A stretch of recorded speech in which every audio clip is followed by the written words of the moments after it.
It begins with a smell: rot, damp earth. Something sweet and sickly, like fruit left too long in the sun. You notice it before you see anything, before the air grows heavy, before the silence settles. Then comes the sound, a faint scratching, distant at first. You freeze. It stops. You tell yourself it's the house settling, or maybe an animal outside. But then it starts again, closer this time, right beneath you. The ground shifts a slow, deliberate movement, as if something is pushing its way up through the soil. You take a step back, but the air feels thicker now, heavier, like you've woken something that remembers your name. Across the world, the stories all whisper the same truth. The dead don't stay where they're buried. In the heat of Haiti, corpses walk under blood-red moons. In frozen Norse tombs, pale hands reach through ice. In forgotten villages and ancient cities, the earth still trembles with the hunger of those who never found peace. And tonight, there, stories rise again. You can feel it, that pulse beneath your feet, a heartbeat that shouldn't exist. Because this isn't just legend anymore. It's starting again. And now, you're part of it. It begins in silence. Not peace, silence. The kind that hangs heavy over a burial ground after the mourners have gone, when the candles have burned down to stubs and the air itself seems to hold its breath. That's where it started, in the cradle of civilization, thousands of years before the word zombie was ever spoken. In the sands of ancient Mesopotamia, they told stories of the Itemu, the spirits of those who were denied proper burial. These were not gentle ghosts. They rose from the dust with hollow eyes and mouths that whispered the names of the living, demanding offerings, vengeance, or a body to reclaim. To the people of Ur and Babylon, death was not the end. It was a negotiation. And, if that pact was broken, the dead would take what was owed. Archaeologists have found tombs sealed not with reverence, but with fear, doors chained from the outside, bodies bound, mouths filled with stones to keep them from speaking spells in the dark. Some skulls are crushed flat, as if someone tried to make sure they stayed down. But why would anyone fear the dead unless they knew the dead could move? One clay tablet, found near the ruins of Nippur, speaks of those who walk when the moon is red. The lines are fragmented, but the meaning is unmistakable. They rise, they walk. Their hunger is not for flesh, but for warmth, the breath of the living. Imagine standing in that world, surrounded by endless night, hearing the low rattle of the wind through the reeds. You look out across the fields and see movement slow, staggering, something pale breaking through the mist. It looks human, but wrong, empty. The first to rise was not a monster. It was a memory animated by the grief of those who refused to let go. Even Egypt, land of gold and gods, feared resurrection. The opening of the mouth ceremony, performed to give the dead the ability to speak and eat in the afterlife, had a darker side. If done improperly, the spirit might not cross over, trapped halfway, a thinking corpse, forever aware, forever starving. They called them Mut, the silent ones. In forbidden texts, priests warned, if the soul is not fed, it will seek the body again. And that is the thread that binds all the stories, the fear that death isn't permanent, that the barrier between worlds is thinner than we want to believe. Every culture, every age, every language whispers the same warning. When the air grows still, when the ground stirs beneath your feet, don't look back. Because sometimes, the dead don't wait to be remembered. Sometimes, they come looking for you. They say the soul leaves the body with the last breath. But what if it doesn't? What if it lingers confused, enraged, desperate to return to the shell it once called home? In the oldest corners of the world, before there were churches or graves, people believed that the body and the spirit were not one, but bound. A fragile thread connected them, one that could fray, but never truly break. When death came too suddenly, or when rituals were ignored, that thread twisted back on itself, dragging the soul toward the flesh it had lost. The Babylonians called this the second breath. The Egyptians had another word, Ka. To the living, it was the echo of life. To the dead, it was torment. Across the Nile Valley, priests performed secret rites at dawn to stop this return. They drew circles of salt around tombs and burned incense to confuse the wandering soul, whispering words meant to lure it toward the afterlife. But sometimes, the air would grow cold. The flame of the incense would flicker, and the priests would know something had gone wrong. One inscription from the necropolis of Thebes reads, "He who refused the gods was not received by them. His body walked, his heart did not sleep. Bodies that walked, hearts that did not sleep." The Egyptians didn't call them zombies. They didn't have to. They feared the same thing we do, the impossible thought of consciousness trapped inside a corpse. The idea spread, quietly, like a contagion. In Greece, they buried their dead with coins to appease the ferrymen. But sometimes, they also nailed the bodies down. Archaeologists have found skeletons with iron spikes driven through their ankles, wrists, and throats. The reason? Fear of revenant souls who clawed their way back into their bodies after being denied entry to the underworld.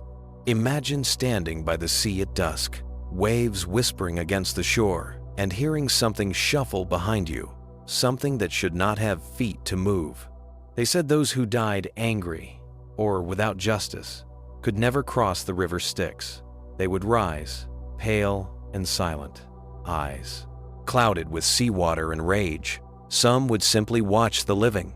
Others would follow. Even today, fishermen in the Aegean speak of the White Walkers, not fantasy, but folklore older than written history. They describe seeing pale figures on the cliffs after storms, faces bloated and unrecognizable, moving against the wind. When approached, they vanish, leaving behind footprints in the sand. Every culture calls it something different: Ka, spirit breath, shadow twin, but all describe the same haunting truth. The soul cannot stand to be forgotten. When the living fail to honor the dead reclaim themselves. And when that happens, you don't just lose a loved one, you lose the boundary between worlds. So the next time the wind stops and you feel a breath on your neck where no one stands, don't speak, don't turn around, because the soul remembers, and sometimes it finds its way back to the shell. There are things older than prayer, older than faith. Whispers traded in the dark words, not meant for the ears of the living. The ancients called it the calling back, the art of forcing life where it no longer belongs. Necromancy. But before it was feared, it was desired. In the forgotten temples of Sumer and the midnight chambers of Egypt, death was not seen as an ending, but as a doorway. Some believed it could be opened if one was willing to pay the price. That price was always blood.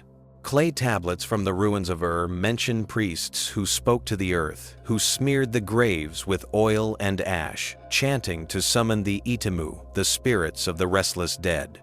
It was never meant for resurrection, it was meant for knowledge. They sought to speak to the dead, not raise them. But the line blurred quickly. Curiosity became obsession. One record tells of a queen whose grief turned divine.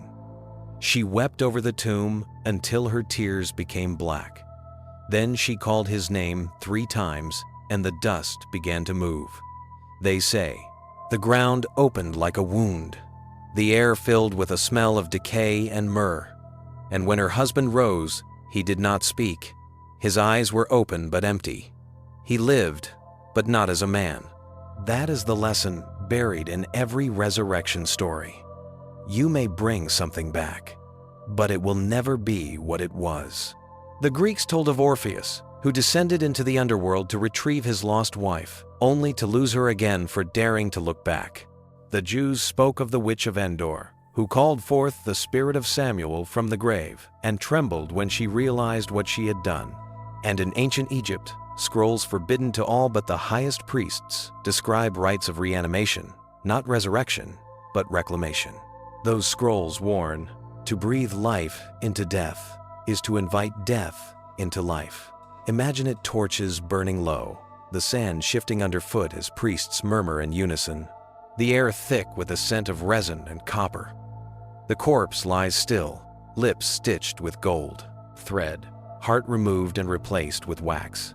The priest cuts his palm, lets his blood drip into the mouth of the dead, and whispers the secret names of the gods. Sometimes the body convulsed. Sometimes it screamed. For centuries, stories like these traveled the world across empires, oceans, and time. Always changing, yet always the same. Because what humanity truly fears is not the grave itself, but the power to undo it. Resurrection is not a gift. It's a curse disguised as mercy. Those who were brought back carried something with them, something hollow and ancient, a shadow that clung to their skin and whispered in their dreams. The living called them blessed, the wise called them damned, and so the lesson endured. Every soul brought back leaves something behind, and every piece left behind eventually comes looking for what it's lost. It begins in darkness, not just the absence of light, but the kind that hums, alive, as if the air itself is waiting for something to happen. In that stillness, a man lies dead. His family mourns. His name fades into whispers. Then, in the morning mist, they hear it movement from the tomb. The Bible tells us to fear evil, but rarely do we speak of the terror found in its own pages. Buried between verses of faith and salvation are stories that sound less like miracles and more like warnings. In the book of Ezekiel, the prophet dreams of a valley filled with bones, dry, ancient, countless. Then a voice, divine yet cold, commands him, "Prophesy to these bones, and say unto them, O ye dry bones, hear the word of the Lord. The earth trembles, bones rattle, flesh crawls back over them, sinew twisting, muscle reforming. An army of the dead stands before him."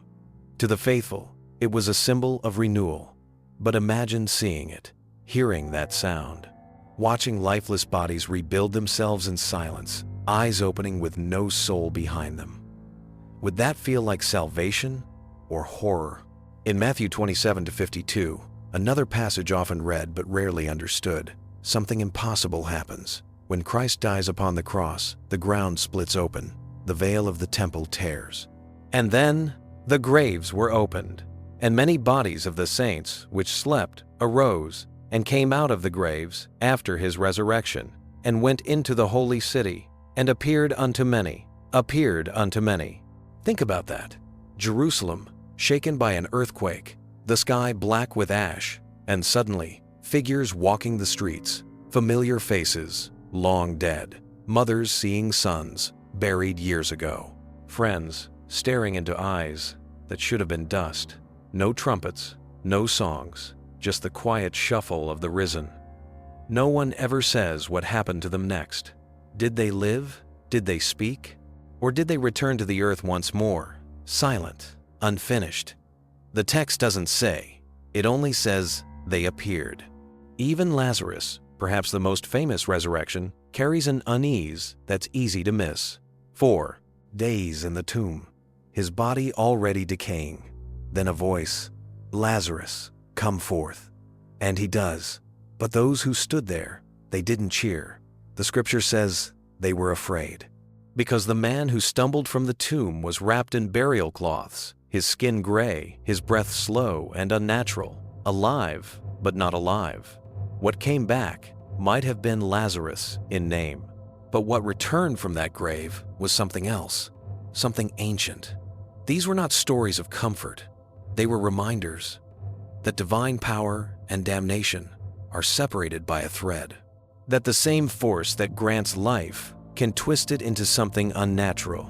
So when the dead walked in Scripture, the faithful bowed. But the wise, the ones who remembered the old tales, they turned away, whispered prayers not of praise, but of protection. Because even then, they knew not every resurrection is a miracle.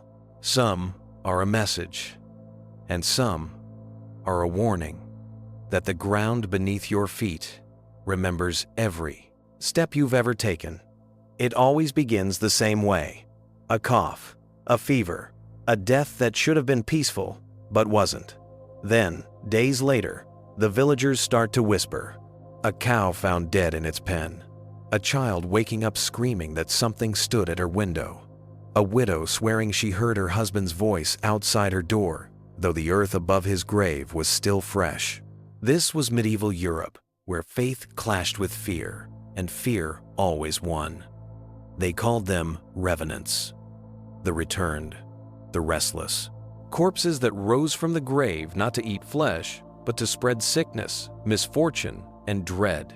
And to the people who lived through famine, plague, and endless war, it made perfect sense. In England, they told of the bloody abbot of Melrose, a priest so cruel in life that even the earth refused him rest. After his burial, villagers claimed to hear heavy footsteps outside the church at night, the sound of dragging robes and muffled growls. Livestock died. Children vanished. The townsfolk dug up his grave and found his coffin splintered from within. His body lay twisted, his mouth full of blood.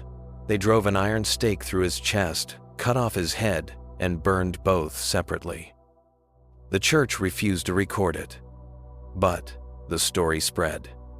And across Europe, others began to do the same.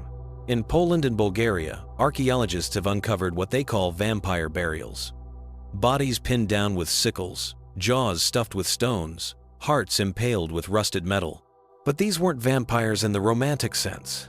These were revenant villagers who had died suddenly, suspiciously, or during plague years. The fear wasn't that the dead might return. The fear was that they already had.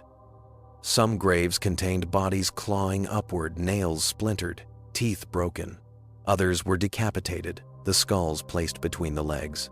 To the living, this wasn't desecration, it was defense. In France, chronicles speak of the Château des Morts, where soldiers slain in the Black Death rose at dusk and marched silently through the fields. Peasants described hearing the clatter of armor, the groan of leather, the shuffle of feet dragging through wet soil. Those who saw their faces said the eyes were black pits, as if the soul had rotted before the flesh. In Germany, one tale still chills historians: the Nachtjäger, or after-devourer, a corpse that didn't walk but fed from within its grave, devouring its own burial shroud and, through some dark sympathy, the life of its surviving kin. Villages claimed entire families withered overnight, their bodies pale, their veins blackened, while beneath the earth something could be heard gnawing. The cure was brutal. They dug up the coffin, pried open the lid, and found the corpse bloated and red, its mouth wet with blood. They would decapitate it, burn the body, and scatter the ashes at a crossroads. They didn't call it superstition. It's survival. The church tried to silence it, but even the priests whispered prayers before sleep, crossing themselves twice when the wind shifted near a graveyard. Because no matter how civilized they claimed to be, they all knew the truth. Death was never final. In the dark fields of Europe, under soil damp with centuries of fear, the dead were listening. And sometimes, when the moon was right, they answered. It starts with a heartbeat that shouldn't exist. In the humid night of a Haitian graveyard, where the air smells of salt and blood and the faint sweetness of crushed hibiscus, something moves beneath the soil. The locals don't run, they don't scream, they whisper a name: zombie. Not the creature from cinema, not the rotting monster that hungers for flesh. The real zombie is far older, stranger, and much more terrifying. Because in Haiti, death isn't always permanent. Long before the world called it the land of the undead, the island was soaked in blood and rebellion. Enslaved Africans, torn from their homelands, brought with them gods and spirits, Loa, that no whip could erase. Among them were the whispers of those who refused to stay dead. They said some men could command death itself. Bokors, sorcerers of the forbidden side of Vodou, not priests of healing or guidance, but those who trafficked in darkness. A Bokor could kill with a gesture. But worse, they could bring you back. Not alive, not dead, something in between. The villagers tell their stories in hushed tones, always glancing over their shoulders, as if someone or something might be listening. A farmer who fell ill, declared dead, buried by his family. Years later, a man with his face hollow, empty, his skin gray, seen working in a field miles away, blank-eyed under the control of another. His name was Clervius Narcisse. The records are real. Hospital reports, witness accounts, a death certificate signed and sealed in 1962. Narcisse was buried. In 1980, he returned walking. He told doctors and priests the same story. He had felt himself die, heard his family's cries, felt the dirt close in above him. Then darkness. Then a voice. When he awoke, he was in another place, his body not his own. His mind blurred, his will gone. Forced to work the fields with others just like him, empty-eyed, slow, silent zombies. When the Bokor who controlled them died, Narcisse's mind began to return. And so did his terror. Science tried to explain it, a poison made from pufferfish, causing paralysis so deep that it mimics death. A living person buried alive, later revived, their brains starved of oxygen. It's possible. But in Haiti, they'll tell you, that's only half the story. Because the zombie isn't just the body. It's the soul, the bon ange, the little good angel, trapped, stolen, sealed in a jar or bottle, used as currency by those who traffic in the power of tea. Death. A man without a soul isn't a man. He's an echo. Walk through the cemeteries of Port-au-Prince at night, and you'll see graves bound with rope, sealed with chains and padlocks. Not to keep the living out, but to keep the dead in. The wind carries the scent of offerings, rum, tobacco, goat's blood, and if you listen closely, you might hear it. A shuffle of feet. A moan that's not quite human. The sound of something remembering how to breathe. The world calls them myth. Haiti calls them a warning. Because here, the dead are not gone. They're working, waiting. And every heartbeat you hear in the dark might be one that's not supposed to exist at all. They work in the shadows between prayer and prophet, the Bokors. Not saints, not priests. Men and women who learn the language of fear and how to speak it back to the world. In the candlelit huts along Haiti's coast, they trade in remedies and ruination, blessings and bindings. They curse, they heal, and when the price is right, they borrow death itself. The villagers call them by many names. Sorcerer, man who deals with death, the one who can close a mouth forever or open it again. To the outsider, the stories sound like superstition stitched from grief. To families who've buried and later watched their own return hollow-eyed, it's deeper, darker, and far more precise. The heart of the fear is always the same. A body that looks alive but is empty. A puppet whose strings were cut from the inside. How does a person become that puppet? The answer sits on a knife edge between folklore and pharmacology. Rumors begin in kitchens and markets. Powders ground from strange fish, pastes of crushed plants, draughts that turn breath into whisper. People speak the names in low tones, because saying them aloud is like naming a thing that might come knocking.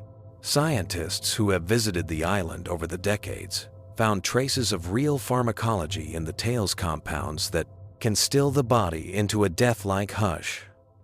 But the science explains only part of the terror. A body rendered immobile and buried alive is a horror in itself. Add to that the ritual unmaking of a person's soul, the belief that a Bokor can capture the bon ange, the little good spirit, and the result is something monstrous and human at once. The Bokor's power is social as much as chemical. In communities ravaged by poverty, injustice, and the long shadows of colonial cruelty, those who can command obedience by fear, by magic, by threat, become terrifyingly useful. A man who refuses to sell his land, a woman who speaks against a powerful family, a worker who cannot be controlled. Any of them can be marked. The community whispers. The secret meeting is held. A price is paid. A body is taken to a field and buried. Months later, someone recognizes the walk, the gait, and the silence where a person's laugh used to be.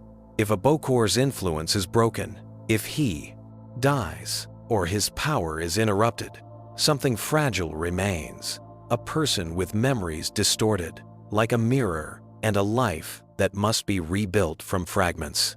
Families rejoice when the shell returns, but the joy is threaded with dread. Who reclaimed whom? Which pieces of the returned soul belong to the grave and which were left behind? The stories that survive history are full of gray edges.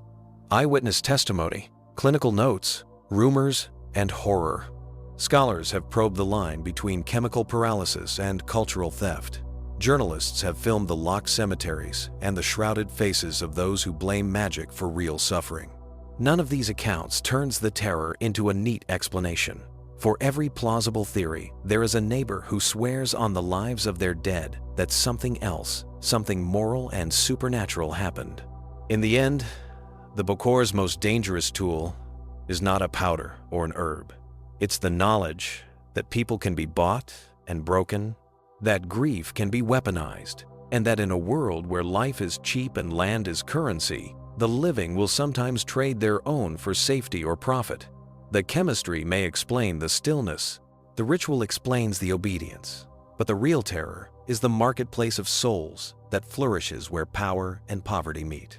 So the next time you hear a local speak of a man who came back wrong, listen for more than the facts.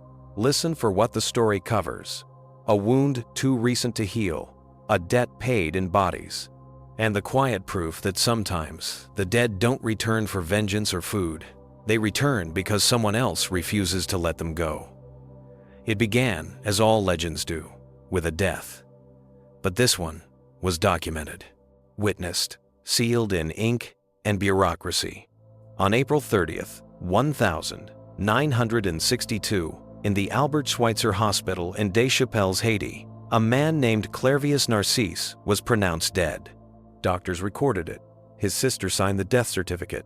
The body was washed, wrapped, and buried in the red earth of his family's land.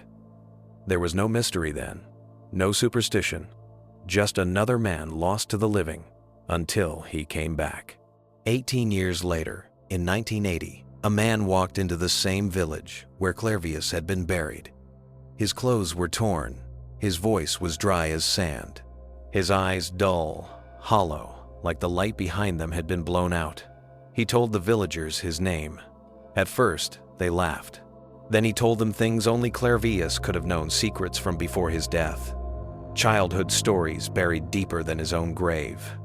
His sister fainted when he spoke her name. The doctors were summoned.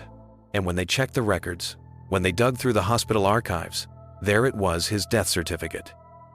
Same name, same age, same date.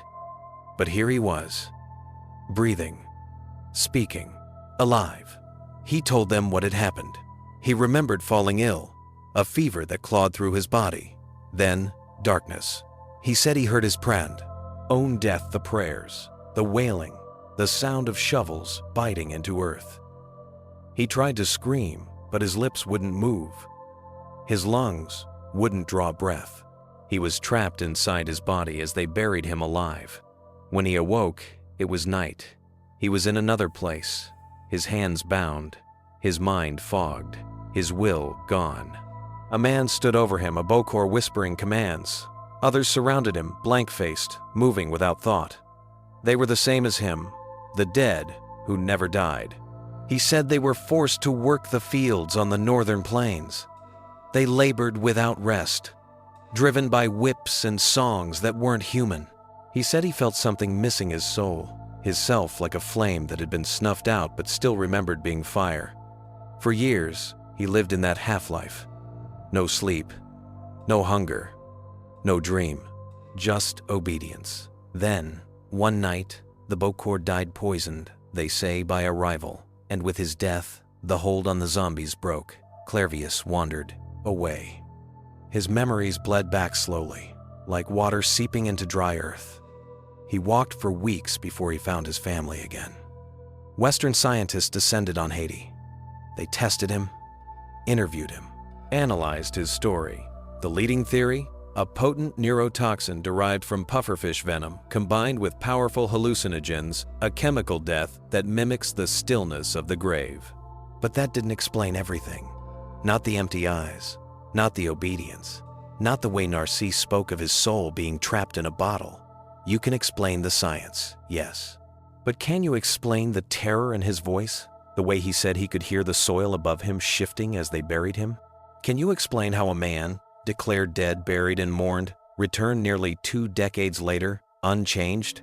Even the scientists avoided the cemeteries after dark, because in Haiti they say if you whisper too loud, the dead might remember their names, and once they do, they'll start walking again. The mistake outsiders make is thinking voodoo is about darkness. It isn't. It's about balance. Life and death. Body and spirit. Flesh and memory. The living serve the lower powerful spirits that walk between worlds. But if that balance breaks, if the wrong Loa is called, the dead don't rest. In Haiti, death isn't an ending. It's a transformation. The soul, split in two, continues to exist. One part, the Gros Bon Ange, the great good angel, returns to the spiritual realm, to the ancestors. The other, the Petit Bon Ange, the little good angel, remains tethered to the body, the essence of a person's will, their memory, their identity. When both are free, peace follows. When one is stolen, corruption begins. And that is the secret heart of the zombie legend. Not monsters, not corpses, souls stolen and repurposed. Voodoo is often painted as black magic by those who never understood it. But its priests and priestesses serve life. They heal. They bless. They speak to spirits that watch over the living. But every faith has its shadows, and in those shadows dwell the Bokors, the death dealers who bargain with the darker, lower spirits of chaos, decay, and hunger. Where a priest honors the gods, a Bokor manipulates them. Where the faithful call the Loa for guidance, the Bokor calls them for power. There is one Loa the people fear above all others. Baron Samedi, guardian of the grave. Dressed in a black tailcoat, a top hat, and dark glasses hiding eyes like hollow pits, he straddles the line between humor and horror, between life and death. It is said no one dies without his permission. And if someone dares to cross him, to raise the dead, without his blessing, the Baron doesn't forgive. He collects. Under the pale light of the moon, ceremonies are held, drumming that shakes the bones, chanting that fills the air like smoke. The faithful dance, possessed by the Loa, their movements trembling with divine rhythm. Some fall into trances, speaking in voices not their own. But not all possessions are holy. Sometimes, the spirit that enters isn't a protector. Sometimes, it's a thief. There are stories told in whispers of Bokors who capture the Petit Bon Ange at the moment of death, sealing it in glass bottles or clay jars, each one humming faintly with the echo of a trapped soul. These bottles, they say, can be traded, used, or shattered to unleash the enslaved spirit. One old woman in Jacmel claimed she heard them sing, hundreds of bottles lining a Bokor's shelves, faint voices inside murmuring like wind through reeds. She said, if you listen too long, you'll start to recognize the names. In the eyes of Vodou, zombification isn't merely cruelty, it's blasphemy. It's the theft of divine order. To bring back the body without the soul is to mock the gods. To walk without memory is to insult the ancestors.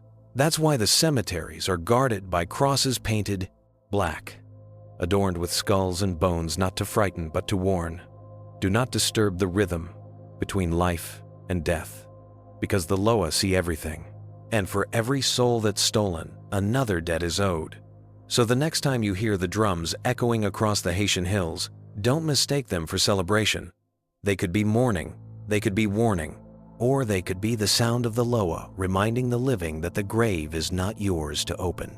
They came with ships and crosses, cameras and notebooks, claiming to bring light to the dark world. But what they really brought was fear.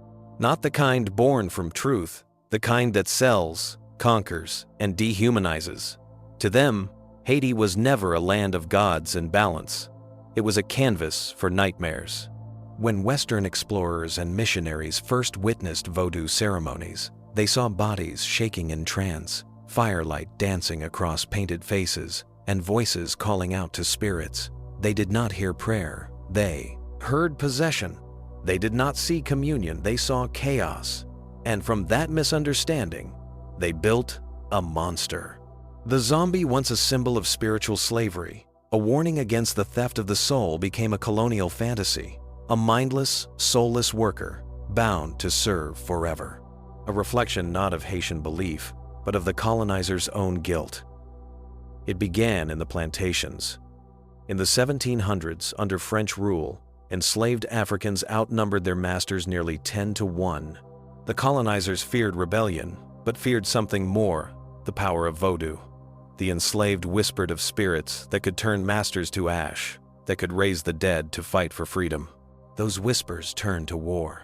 In 1791, during a storm that blackened the sky, a voodoo ceremony ignited the Haitian Revolution.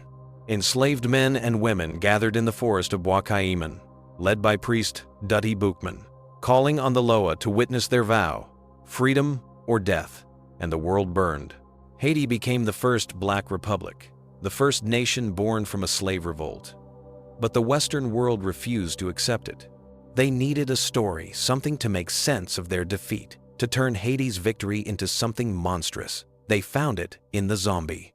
American journalists and missionaries in the early 1900s began publishing accounts of dark rites and walking corpses.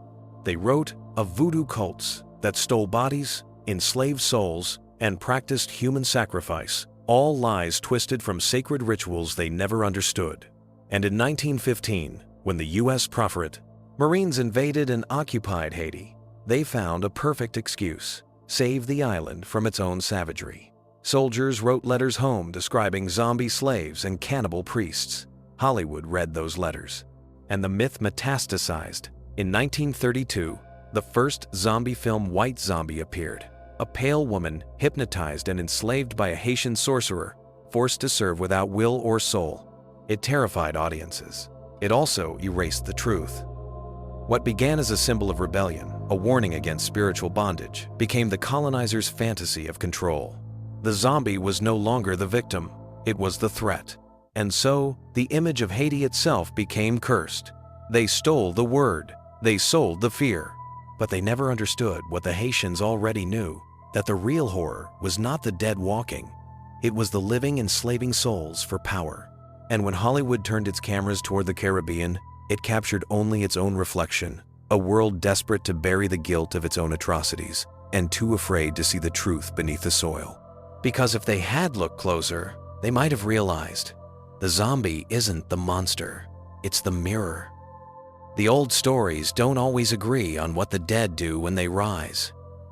Some say they drink blood. Others say they feed on the warmth of the living, not the body, but the life itself. But long before Hollywood split them into monsters with fangs or rotting skin, there was only one truth whispered across Europe: the dead don't always rest, and sometimes they come back hungry. The confusion began in the plague years. Corpses piled high in pits, rotting faster than priests could bless them. In the villages, superstition filled the silence, where science had no answer.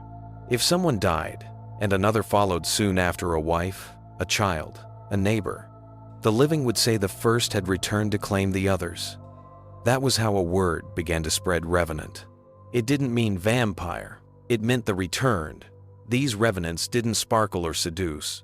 They were bloated with death, their faces dark with congealed blood, their lips split open, their tongues swollen black. They didn't knock on doors, they pressed their cold hands against the windows. They didn't whisper love, they whispered names. And when someone heard their own, it meant the grave was calling. In Eastern Europe, the lines blurred further. The Serbs called them vampire spirits that rose from the unclean dead, men who died without confession or were cursed by betrayal. In Poland and Russia, they were upior, the swollen, red-faced dead that fed on the blood or breath of the living. And in the far north, where the snow buried bodies before priests could reach them, They had a simpler name: the Hungry Ones. They said if you buried a corpse without a coin, without a prayer, or with eyes left open, it would wander until it found a soul to replace its own. These creatures weren't elegant predators. They didn't turn into bats or charm young maidens. They were clumsy, desperate, pathetic in their hunger, and utterly unstoppable. One account, written in 1732 by Austrian officials, describes an outbreak in a Serbian village. Several families claim to have seen their dead kin walking at night. Animals were found drained of blood. When soldiers dug up the graves, they found the bodies undecayed, the flesh pink, the nails long. One witness wrote, "When we struck the chest with the stake, a cry came forth, and blood gushed as if from a living man. The soldiers recoiled. The priest blessed the remains. The villagers burned the body, and for a time, the deaths stopped. But only for a time. That's the truth behind Europe's undead, not elegant immortals, but restless corpses. Not seduction, but infection. The plague had made death common, and fear contagious. Every cough, every sudden fever could be blamed on the revenant's breath. The vampire drained the body. The zombie devoured the soul. And between them, the line blurred, until both were simply the proof that death could lie. Even now, in the forests of Romania, the old rituals persist. When a loved one dies suddenly, some families still pierce the heart before burial. Some still whisper prayers into the corpse's ear, telling it not to come back. And if you stay long enough in the dark villages beyond the Carpathians, you might still see it, a flicker of movement behind a graveyard fence, a shadow standing where no one should. It watches, it listens, it remembers. Because to the old world, the question was never vampire or zombie. It was simpler and far worse. It was, what if death isn't the end? It's one of those English stories that seems too strange to be true, too detailed, too precise, too calm in its horror. But the letters are real, the accounts consistent, and the place still standing. A small manor house in Cumberland, England. A quiet countryside that once held something that should never have risen. They call it the Croglan Grange Incident. It was the summer of 1874 when Amelia Cranswell and her two brothers rented Croglan Grange, a lonely estate surrounded by rolling hills and an ancient churchyard. The days were warm and pleasant, the nights unnervingly still. Locals warned them of strange tales, but like all city-bred gentry, they laughed it off. For months, nothing happened. Then came the night of the full moon. Amelia had left her window open, a habit she would regret for the rest of her life. The air was heavy, the sky silver with light. She lay awake, watching the moonlight trace shapes across the ceiling. Then she heard it. A sound. Not the rustle of wind or branches. Something slower, closer. A shuffle across the gravel outside her window. She sat up, peered through the glass, and saw eyes. Two pale, gleaming orbs staring straight at her from the dark. The figure was thin, impossibly so, its skin stretched tight, almost translucent, like old parchment over bone. Its mouth was open, lips drawn back to reveal long, broken teeth. It moved with a terrible slowness, deliberate, as if every step was an act of will. Amelia froze. The creature didn't breathe, didn't blink. It simply raised one long gray hand and scratched the window pane. Once, twice, a long shrieking drag of nails against glass. She tried to scream, but no sound came. Then, with a sudden, violent motion, it pressed its face to the window, and the latch, old and weak, gave way. The window burst open. The creature slid through like smoke. Amelia's scream finally tore free as it fell upon her, its cold fingers gripping her throat, its cracked lips pressing against her skin. She felt a sharp pain, then warmth, then nothing. Her brothers, awakened by her cries, crashed through the door. The thing turned toward them, its mouth wet, its eyes burning.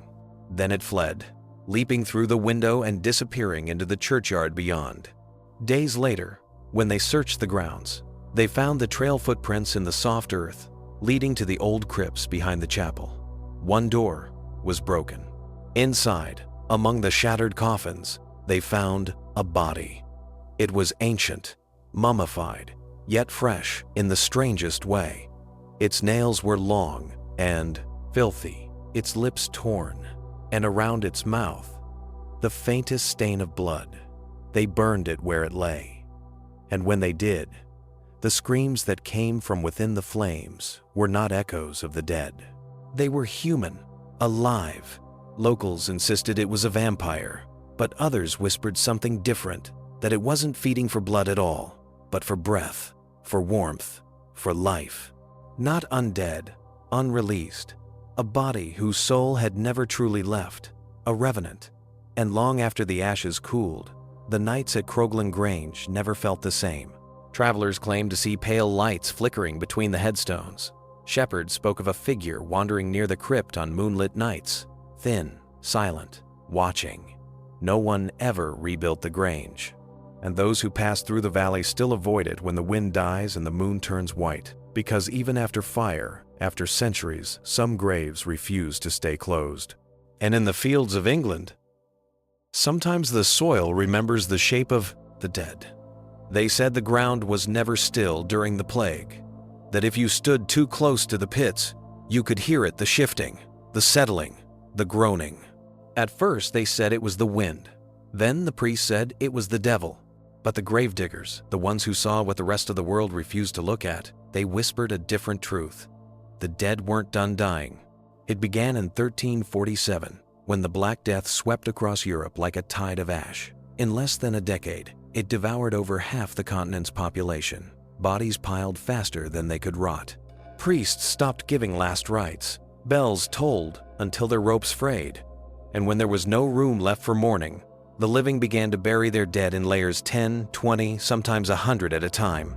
The air became thick with decay. The soil bled black. And then the noises began.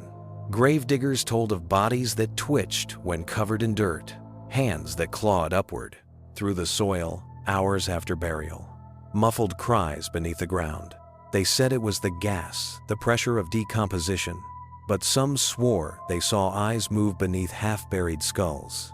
And worse, some said they heard chewing, not the chewing of animals, the chewing of something human.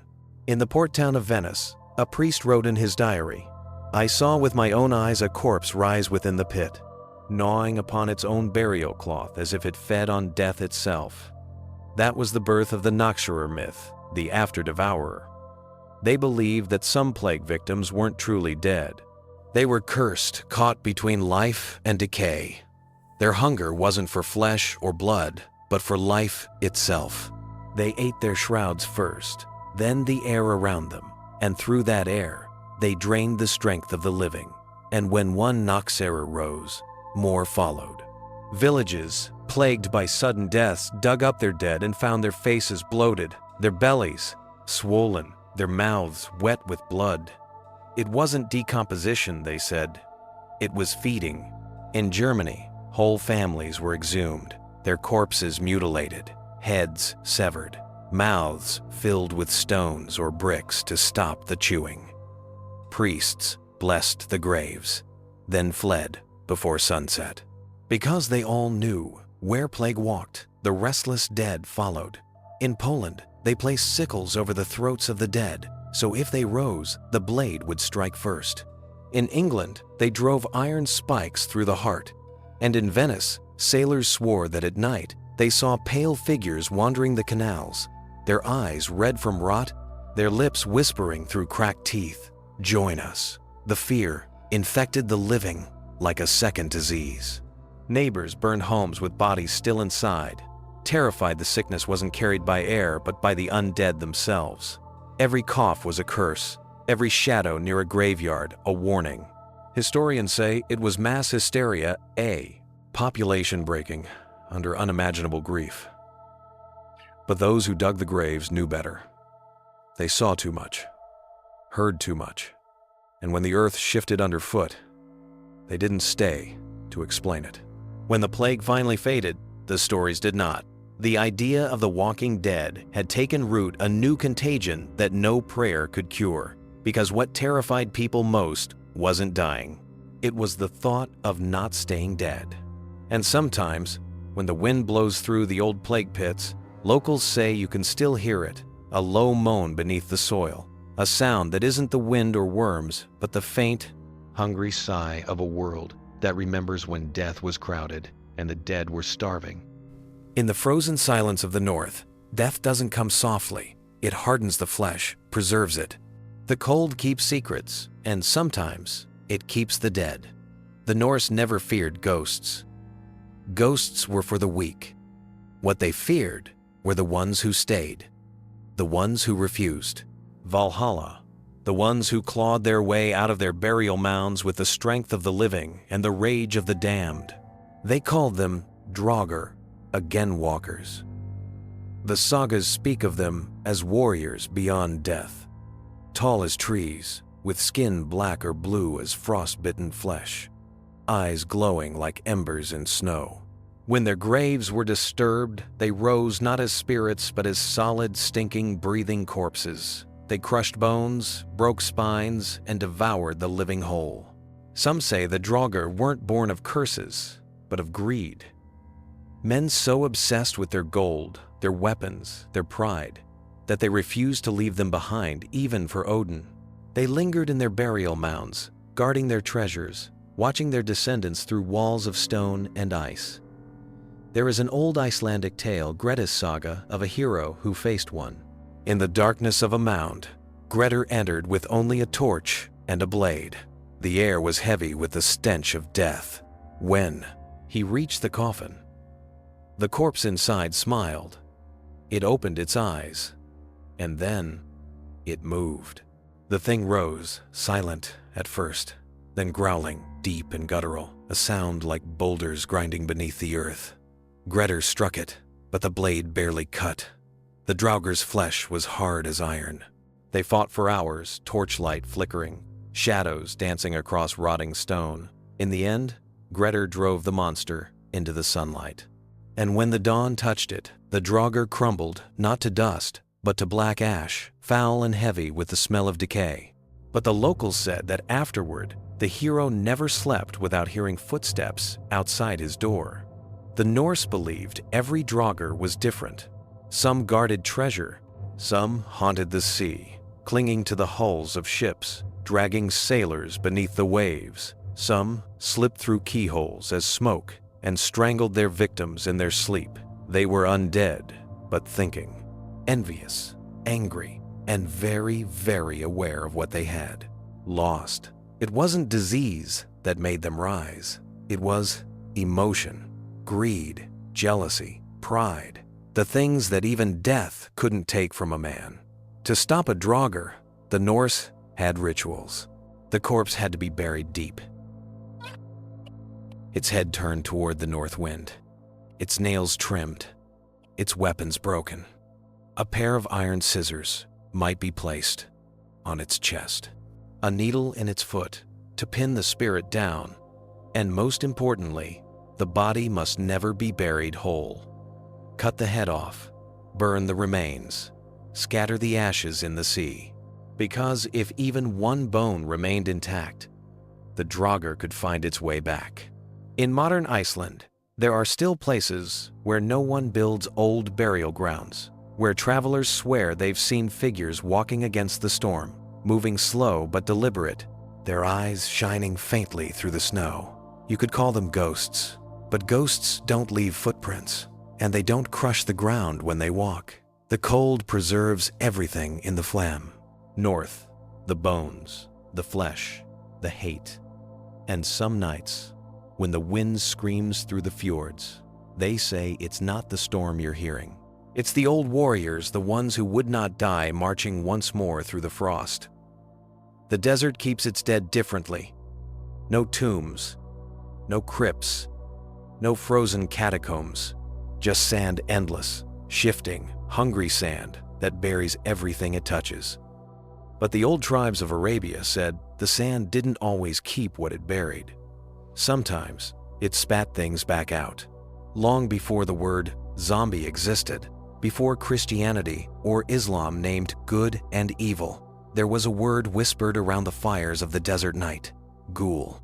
A thing that rose not from the living, but from the forgotten. They said the ghoul lived in the places no man dared to tread among ruins, in dried riverbeds, in the graves left unmarked and unblessed. It waited in silence until darkness fell, then took on a shape that could deceive a traveler, a woman, a child crying for help. And when you followed its voice into the dunes, it would show its true form. Skin pale and dry as parchment, eyes black and hollow, a mouth torn too wide, filled with teeth that gleamed like bone shards. It would feed. Not for hunger, for remembrance.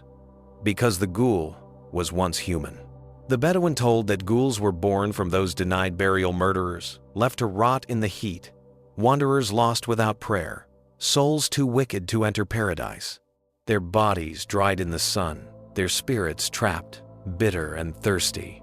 When the wind stirred the sand and the moon was full, they rose, not to haunt, not to curse, to eat. But not the living, at least. Not at first. The first ghouls fed on corpses. They dug into shallow graves with long, clawed fingers, dragging bodies from the earth, tearing strips of flesh from bone.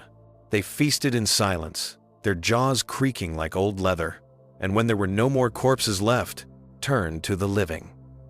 An Arab scholar named Al-Yahiz, writing in the 9th century, described them plainly. The ghoul is a creature of the wilderness that lures men to their doom and consumes their flesh. It is not demon nor man, but something that lies between. He wrote that travelers would disappear on lonely roads, only to be found days later half buried, their bodies stripped clean. And always, beside them, strange footprints in the sand, deep, clawed, and circling back toward the graveyards. In later centuries, the ghoul was woven into Islamic folklore, a warning against straying from the path, against venturing into cursed ground. But the old tribes never thought of them as myths. They believed every desert carried its own, tied to the dead it swallowed. They said you could tell when one was near. The air would grow still, the stars would dim, and somewhere, faintly, you'd hear the sound of chewing. Unlike the vampire or the revenant, the ghoul didn't crave blood. It craved memory. It devoured the body to erase it, to consume not only flesh, but identity, to make sure no trace of the dead remained. And that was its curse.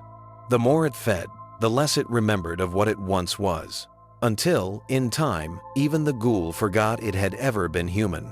In modern Arabia, they say you can still find them, in old cemeteries half swallowed by sand, in ruins where no one goes after dusk. Truck drivers on the lonely roads between Riyadh and Jeddah tell of pale figures standing by the highway, not waving, not begging, just watching. And when they drive past, their radios cut out, their engines stall, and the sand outside begins to move. They say the ghoul waits for those who've forgotten their dead, for the graves without names, the bones without prayers. Because someone must remember the lost, and if no one does, the desert will.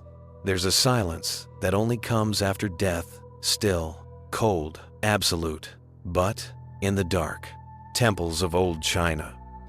The silence didn't always last. Sometimes, when the priests finished their rites and the incense faded, the bodies moved.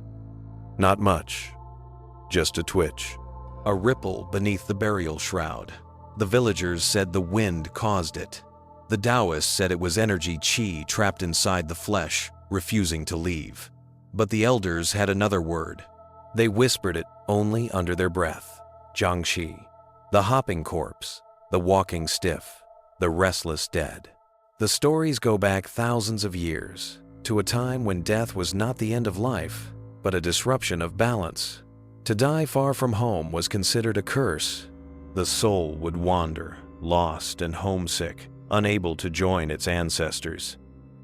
So Taoist priests offered a strange, sacred service. They would bring the body back. The ritual was called transporting a corpse over 1,000 li. They dressed the dead in robes, bound their limbs, and lined them upright in rows.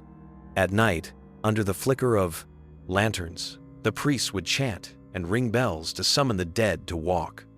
Bodies, kept rigid by rigor mortis, would hop forward in jerking, rhythmic movements guided home through the dark. At least, that's how the story was told. The truth is murkier. Villagers swore that sometimes, in those midnight processions, one of the bodies would move too much. Its eyes would open, its jaw would tremble, and it would hop without command. The priest would stop, the bells would fall silent, and the living would scatter. They said a jiangshi is born when the flow of qi, the life force, is interrupted, a violent death, a body unburied, a soul denied peace. The corpse remains fresh, pale, its flesh as hard as wood. It doesn't rot, it doesn't breathe, but it moves drawn by the warmth of the living. In the legends, it doesn't walk or crawl. It leaps stiff-legged, arms outstretched, as if reaching for something it once loved. It follows the scent of breath. It feeds not on flesh, but on energy, the breath of life, the qi that animates all things. And when it feeds, its victims wither, their faces pale, their eyes hollow, their bodies dry and cold, as if time itself had been drained away. The earliest reports describe Taoist priests hunting them. They would coat mirrors in chicken blood to expose the invisible. They'd burn talismans etched with scripture, then slap them on the corpse's forehead to paralyze it. A yellow paper charm sealed with the words of the dead was the only thing that could hold a jiangshi still. But remove it, and it would awaken. Even now, in rural China, some families still bury their dead with mirrors at their feet, coins in their mouths, and red thread wrapped around their wrists to bind the qi and keep it calm. And when a child dies suddenly, without explanation, the elders sometimes whisper that a jiangshi passed too close that night. In the misty towns of Hunan and Sichuan, people still say you can hear them. That strange rhythmic thump, thump, thump, echoing between the graves. Not footsteps, not heartbeat, but the hollow, heavy hops of something neither dead nor alive. So, if you're ever walking through a graveyard in the mountains of China, and the air grows still, your breath visible in the moonlight, and you hear the sound of something moving in jerks, closer and closer, don't look back, because if you see it, it's already seen you. It begins with a whisper, a rustle of silk, a faint, wet sound like meat slipping from a bone. And then, from the window, she descends. A woman's face, pale and perfect, drifting through the night air. Her long black hair coils like smoke. Her eyes are open, glassy with hunger. Below her neck, there is nothing but a tangle of glistening entrails, swinging and dripping as she floats silently through the dark. They call her the Penanggalan, the floating head, the woman who would not stay human. In Malaysia, Indonesia, and parts of the Philippines, she is not just a ghost, she's a warning. She was once a woman, a midwife, or sometimes a beauty, who made a bargain she should not have made.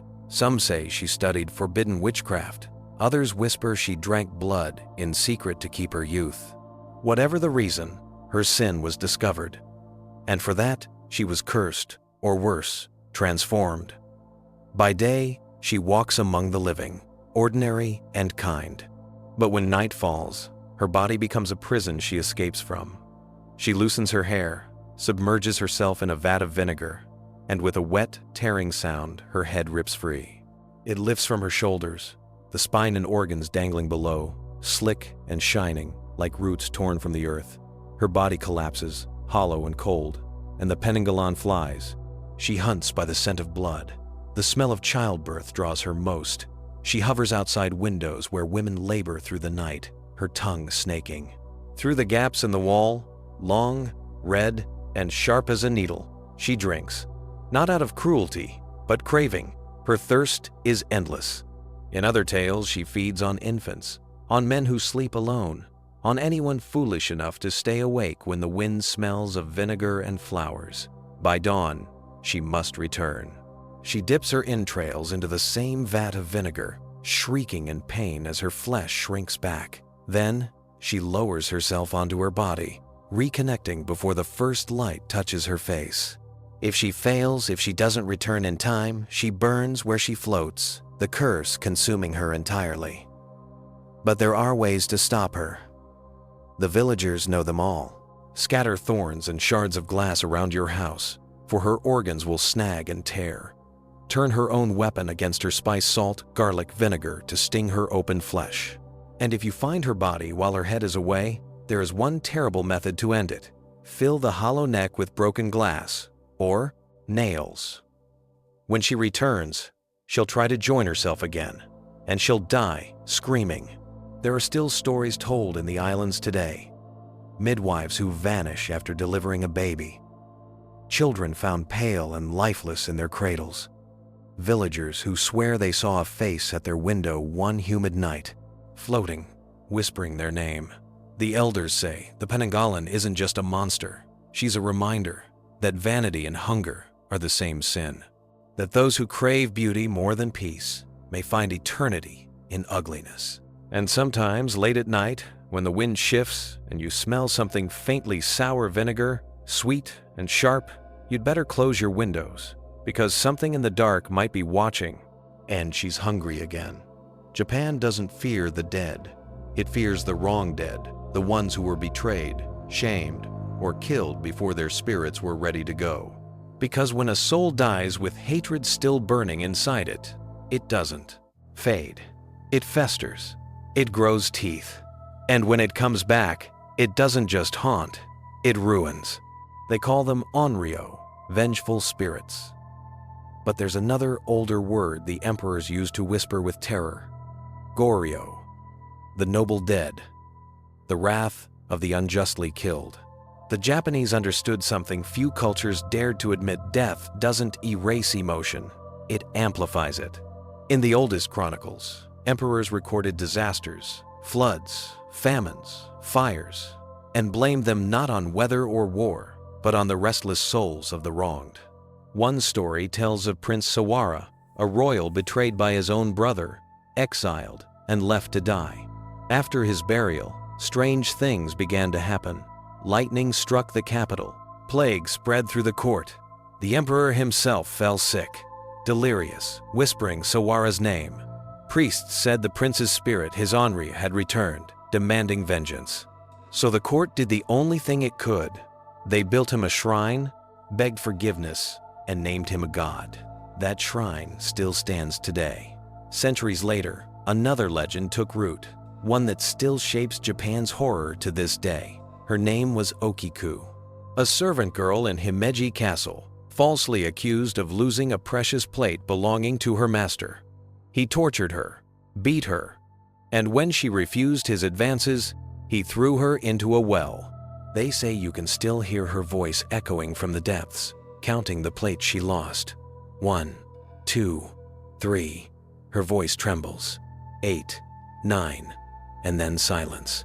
Because there was never a 10th, her soul never left that well. And sometimes, on nights when the moon is full, the servants still hear her counting. In Japan, the dead don't rot. They linger. Their anger becomes a physical force, twisting reality itself. Crops die, children sicken, whole villages vanish. And sometimes, the dead appear pale, long-haired, their white burial robes fluttering in the wind. Their faces are empty, their mouths open in soundless screams. They don't attack like beasts. They approach, slowly, purposefully, because, for the Onryo, revenge isn't a crime, it's justice. But the most feared of all is Sugawara no Michizane, the scholar god of storms. Once a loyal court official, he was framed and exiled. He died alone, furious. Afterward, lightning struck the palace. Ministers fell dead. And when the emperor himself was struck by sickness, they knew who had returned. They renamed Michizane Tenjin, the god of thunder, and built him temples to appease his rage. Even now, school children pray to him for wisdom. But the elders never forget what he was before. that a ghost so angry that his grief burned cities to the ground. In Japanese folklore, death isn't the end of a story. It's the beginning of another kind, one written in bitterness and blood. The onryo don't crawl or decay. They stand in silence until the living remember what they've done. And if they're forgotten, they remind the world. So when the wind howls around old shrines, when candles flicker without breath, when mirrors cloud for no reason, it's not the weather. It's not coincidence. It's a warning. Because the Japanese dead do not forgive. They wait. In India, death isn't feared, it's understood. It's a cycle. Birth, decay, rebirth. But there are moments when that cycle breaks, when something refuses to move on. And in that gap between one life and the next, something wakes. They call it the Vitala. The spirit that crawls back into its own corpse, not to live again, but to play. Unlike the zombie, the Vitala doesn't stumble or moan. It laughs. It thinks. It waits. It isn't flesh seeking life. It's consciousness without a home, an ancient being that slips into the bodies of the dead like a puppeteer pulling strings. It speaks through them, sees through them, and when it grows bored, it leaves the shell. Behind, hollow, twisted, smiling. In the old Sanskrit text, the Kathasarit the ocean of stories, the Vitala is both monster and philosopher. It perches in graveyards, hanging upside down from the trees, watching the living wander too close. Its laughter echoes through the fog, half childlike, half demonic. Those who hear it are said to feel their thoughts unravel. The most famous story is that of King Vikramaditya, who was commanded to capture a Vitala that haunted the dead tree of a cremation ground. Each night, the king climbed the tree and seized the corpse the Vitala inhabited. And each night, as they walked back to the sorcerer who demanded it, the Vitala would begin to speak. It told riddles, cruel, strange, beautiful riddles that forced the king to answer. If he spoke, the Vitala would vanish back to the tree. If he stayed silent, his heart would burst from the pressure of the truth it whispered in his mind. They played this game again and again. The dead and the living bound by a question neither could escape, because the Vitala's hunger wasn't for blood or flesh, it was for wisdom. But in the villages, away from the stories of kings, the Vitala is no teacher, it's a curse. They say if a body is left unburned, if it lies beneath the banyan tree too long, the Vitala can claim it. It twists the corpse's limbs, makes the eyes roll white, and stalks the streets by moonlight. It whispers secrets to the living things no one should know. The date of your death, the sins of your past, the lies of your God. And if you answer it back, if you listen, the Vitala steps inside you. They call that possession by memory. Your body remains, but your soul becomes a passenger. And when the Vitala leaves, it takes something with it, your laughter, your will, your peace. There are still shrines in Maharashtra and Bengal where villagers hang iron charms and chant mantras to keep the Vitala away. Cremation fires are never left unattended, because they say when the flames die too soon, the Vitala crouches beside the embers and waits for the last wisp of smoke to fade, and when it does, it slips back into what's left. Sometimes the body rises, sometimes it only opens its eyes, but either way, the Vitala has returned. They are the clever dead tricksters who turn decay into conversation. They don't crave your body, they crave your mind. So if you ever wander near an old banyan grove at dusk and hear a voice from the shadows asking you a question, do not answer, do not turn. Because the moment you speak, you've already given it what it wants. It begins with the smell of incense. Thick, sweet smoke curling through narrow alleys and temple courtyards, rising like breath from the earth itself. Lanterns glow red against the night sky. Offerings of food, fruit, and paper money line the streets.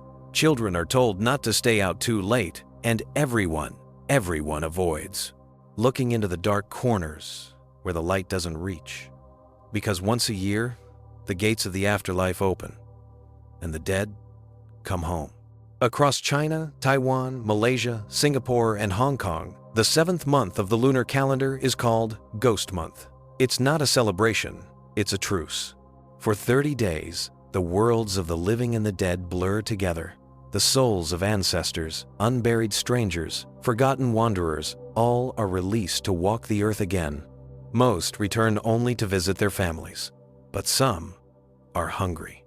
These are the Igwe hungry ghosts, spirits of those who died violent deaths or were denied the rites that would give them peace.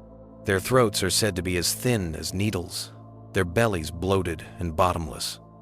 They crave food, warmth, acknowledgement, anything that reminds them they once existed.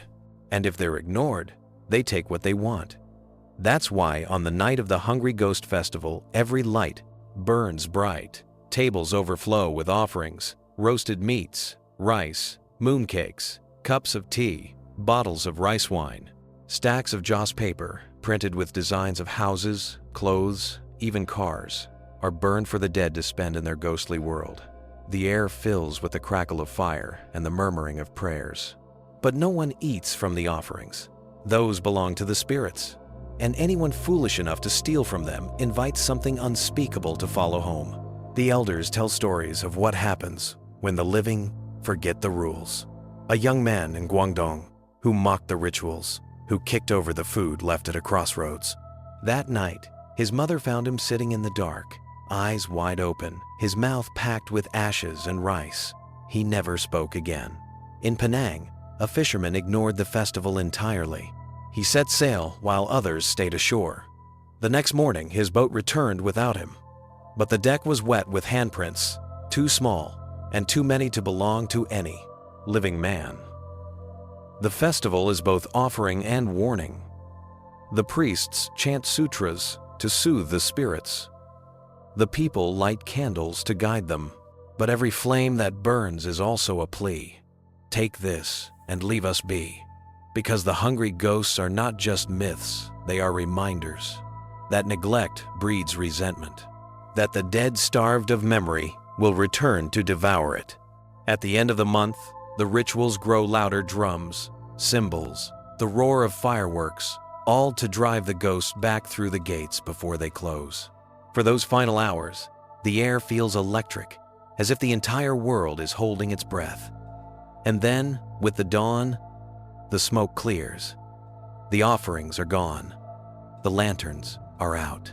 But the elders say, sometimes, if you rise too early on the morning after, you'll see the last traces of their passing footprints in the ashes, a bowl left half empty, and a faint, cold wind moving through the house, like a sigh of gratitude or a promise to return. The bayou never sleeps. It hums a low, restless sound, like breath through rotting wood. The air itself feels alive, thick with decay and memory. Cypress trees rise from black water, their roots twisted like bones. And somewhere between the whisper of frogs and the creak of branches, you can almost hear footsteps. Not splashing, not walking, just moving. Because here, in the deep south of Louisiana, the dead don't rest, they wait. When the ships came from Africa centuries ago, they didn't just bring people, they brought gods, spirits, rituals too powerful to die. But in the plantations, those gods were forbidden. So they hid in plain sight behind the saints, behind the crosses. They took on new names and new forms. And in the swamps of the Mississippi Delta, voodoo and hoodoo were born. They weren't evil, not at first. Voodoo was faith communion with the spirits of ancestors and nature. Hoodoo was power practical magic, roots and charms used to heal, curse, or protect. But the line between life and death runs thin in the South, and when the wrong hands reached across it, the dead started to move. They tell of Marie Laveau, the voodoo queen of New Orleans, a woman said to have healed the sick, cursed the corrupt, and spoken with the departed. Some said she kept a jar of bones in her home, each one a spirit she could command. Others claimed she could make the dead walk, summoned not by evil, but by promise. There were whispers of night walkers seen near Street Lewis Cemetery. Number 1 figures in torn clothing, faces hidden beneath veils of moss. The guards said they weren't ghosts, They were bodies. Moving. The Cajuns call it the zombie of the swamp. Not the Haitian servant. Not the movie monster. But something older. Born from water and sin. A priest who betrayed his vows. A murderer left unburied. A slave who died screaming for freedom. The stories say their spirits sank into the mud, their bones swallowed by the bayou. And on certain nights, when the mist rolls low and the water shines like glass, the mud bubbles, and something pulls itself out, skin pale and slick, eyes wide open, mouths full of water. They walk through the marsh, dripping and silent, leaving no footprints, drawn to the sound of singing to church hymns, to laughter, to anything alive. The people who live there know what to do. You don't whistle after dark. You don't point at the swamp. You don't call a name out loud, because something might answer. If you see footprints leading out of the water, you brush them away before dawn. If you hear knocking on your door 3 times, you pray, but you don't open it, because it's not the living who knock in the bayou. Even now, deep in the Atchafalaya Basin, hunters say they've seen them shapes moving between the trees, faces pale under the moonlight, eyes that glow like fish in black water. And in New Orleans, where the streets flood every year and the cemeteries rise above ground, people still visit the graves with rum and flowers, still whisper to the spirits in Creole, asking for favor or forgiveness. Because everyone here knows, in the bayou, the water remembers. And when it calls your name, you'd better not answer. War always leaves ghosts. But the American Civil War didn't just haunt the living, it haunted the land. The blood soaked so deep into the soil that even now, a century and a half later, the ground still seems to breathe when the fog rolls in. The locals say it's not just the wind, it's the dead remembering. Between 1861 and 1865, more than 600,000 men died. Most were never buried properly. They fell in forests, in fields, in swamps, their bodies left to rot where they lay. Some were burned, some were swallowed by mud. Many were never found at all. And when the war ended, the earth was still heavy with them. Farmers plowing in Virginia and Tennessee unearthed bones, buttons, teeth, whole skeletons still gripping their rifles. But others found stranger things, footprints where no man had walked in years. Lanterns swinging through the fog, with no hands to hold them. Whispers in the cornfields, calling out names from regiments long gone. They said it was grief, but grief doesn't bleed, and sometimes it did.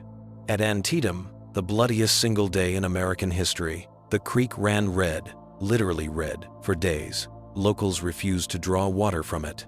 They said it tasted like iron and screams. Months later, a farmer's wife claimed she saw soldiers in gray uniforms standing in her orchard motionless, their faces pale and sunken. When she called to them, they turned and she saw the holes. Bullets. Dozens of them. She fainted. When she woke, they were gone. But the grass where they'd stood was still wet. The soldiers who survived spoke of something worse, something that followed the armies. They called it the Walker. It wasn't. A ghost, not exactly. It had weight. It made sound. They'd hear it at night, just beyond the campfires. Boots crunching on leaves, slow, deliberate. Never running, never rushing, just moving closer. Those who saw it said it looked like a man. Uniform tattered, eyes milky, skin pale as candle wax. But the smell, God, the smell. Rot blood and gunpowder. One private wrote in his diary, "I shot him once, twice. He fell. But when I looked again, he was crawling toward me. Not like a man, like something remembering how." The entry ends there. The next morning, they found his body half buried in the mud, his rifle missing, his face twisted upward, as if he died screaming something he never got to finish. When the war ended, the nightmares didn't. Families reported seeing their sons at the door not as ghosts, but solid, silent figures, their eyes black with soil. In Gettysburg, there were rumors of mass graves that never stayed sealed. After heavy rain, coffins surfaced, And when the gravediggers tried to rebury them, some bodies were found moved as if they had clawed toward the surface. By 1870, people had a name for them: the unfinished. Men who died too suddenly to know it. Men who marched in their sleep. And every soldier who fought in that war carried the same fear, that if they fell in the wrong place, under the wrong moon, they wouldn't die at all. Today, at the old battlefields Shiloh, Antietam, Gettysburg, tourists talk about the cold spots, the sudden whispers, the gunfire that echoes when the air is still. But locals know better. They say the soil itself is haunted, that it's full, that the ground underfoot remembers what it swallowed, and sometimes, when the fog is thick enough, it exhales. And in that breath, if you listen closely, you can hear them marching. Not ghosts, not memories, just soldiers who never got the chance to stop. The dead had always haunted the earth, but in the 20th century, they learned how to haunt our screens. It started quietly, in flickering black and white, with a trembling actress and a monster that didn't blink. But soon, the world would learn a new fear. Not the fear of being eaten, not even the fear of dying, the fear of becoming one of them. In 1932, a film called White Zombie appeared on American screens. It was the first to use the word zombie. Set in Haiti, it told the story of a young woman turned into a mindless servant by a voodoo priest. Audiences had never seen anything like it. The idea of losing your will, your soul to someone else's power struck deeper than any vampire bite or werewolf curse. But it wasn't just horror, it was projection. The colonizers' fear of what they couldn't control, repackaged for entertainment. They'd turned Haiti's sacred voodoo into spectacle, a puppet show of the living dead. The film made money, and with it, the zombie stopped being Haitian. It became Hollywood's. For decades, the zombie wandered the screen as an exotic creature, a slave, a servant, a voiceless body. But then, in 1968, everything changed. One man, George A. Romero, pointed a camera at America's reflection, and the dead learned to run free. His film, Night of the Living Dead, broke every rule. They didn't crave servitude, they craved flesh. They weren't controlled by anyone, they were us. The movie never used the word zombie. It didn't have to. It showed what we'd always feared, that civilization itself is one bad day away from collapse. In Romero's hands, the undead became a mirror. They were hunger. They were consumption. They were the world eating itself alive. The infection spread. In the 1,970 seconds and 80 seconds, zombies left graveyards and invaded cities, shopping malls, laboratories, even space. They became symbols of everything: racism, capitalism, war, disease, apocalypse. And as the real world fell deeper into chaos, pandemics, nuclear panic, mass media, isolation, the zombie evolved with it. By the time 28 days later and The Walking Dead arrived, the fear wasn't about the monsters anymore. It was about survival. What happens to the human soul when the world ends? What's left of humanity when we have to kill the ones we love to stay alive?